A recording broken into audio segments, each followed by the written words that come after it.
Hablando en términos globales, la desigualdad y los conflictos originados por cuestión del color de la piel o de diferencias étnicas y culturales van cobrando cada vez mayor relevancia. Hacer referencia a raza o etnia termina resultando conflictivo e incluso hasta peligroso. Aclaremos un poco los conceptos de raza y etnia. Raza es hacer referencia a una categoría de individuos que comparten rasgos hereditarios, los cuales la sociedad considera relevantes. Etnia hace referencia a un grupo de personas que comparten una herencia cultural. Aquí podemos hacer la distinción entre estas dos, ya que una hace referencia a factores biológicos y la otra a tipos de cultura. El pluralismo hace referencia a cuando conviven en una misma sociedad distintos grupos étnicos y raciales, cada uno de ellos conservando su propia identidad, pero todos compartiendo mayor o menor grado de igualdad los recursos sociales. La igualdad es el ideal, no hay cultura dominante y todas merecen el mismo respeto. En ciudades como Nueva York, Filadelfia, Los Ángeles y Chicago, el pluralismo se hace muy evidente. La asimilación, por otro lado, es el proceso en el que una minoría adopta o hace suyos los rasgos culturales de la mayoría, implica cambiar el modo de vestir, los valores, la religión, el idioma o los amigos. Consiste básicamente en cambiar de etnia, no de raza. En la segregación, los grupos étnicos o raciales viven separados física y socialmente, mientras que el pluralismo implica aceptar las diferencias y evitar las desigualdades. Por último, el genocidio es la aniquilación sistemática de una categoría de personas o también llamado limpieza étnica.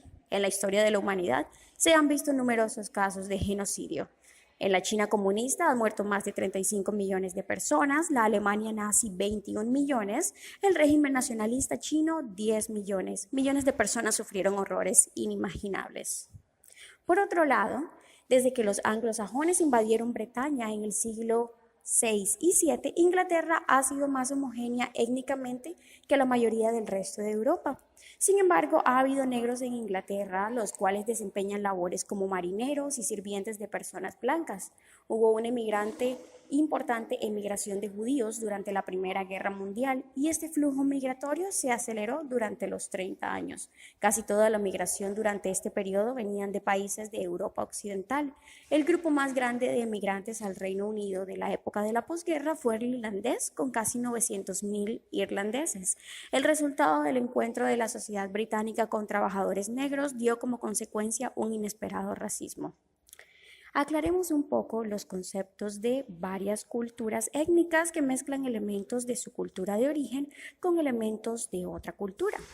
Estas culturas son las culturas afrocaribeñas. En estas culturas también encontramos una mezcla de elementos. La religión juega un papel importante, pero también es importante el intento de recuperar una cultura anterior.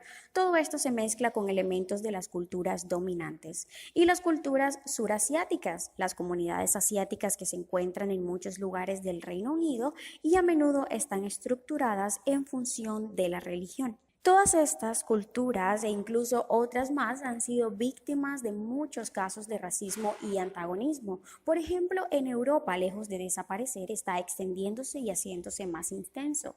En Francia y en Alemania han incrementado los actos violentos y el antisemitismo ha aumentado considerablemente. Las personas que solicitan asilo obligados a abandonar sus países por causa de intolerables condiciones sociales, económicas y políticas también se enfrentan a muchas situaciones de discriminación y racismo.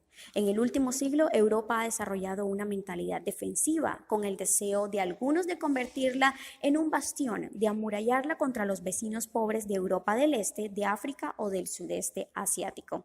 En el Reino Unido ha habido antagonismos étnicos, ataques y discriminación racial desde la década de los 50, incrementando entre los 80 y 90. En algunos estudios, investigadores blancos y negros se hicieron pasar por solicitantes de los mismos puestos de trabajo. Los resultados demostraron la discriminación de los solicitantes negros. Con todo esto podemos concluir que los términos raza y etnia han sido utilizados solo para clasificar a las personas y situarlas en una escala de superioridad o inferioridad social y económica, raza, lo cual causa discriminación a estos grupos. Las corrientes migratorias son fundamentales en la configuración de la sociedad y sus culturas. En realidad ya no se puede hablar de clasificación de las personas en términos raciales, ya que se han venido dando mezclas durante mucho tiempo, lo cual rechazaría completamente la postura de una raza.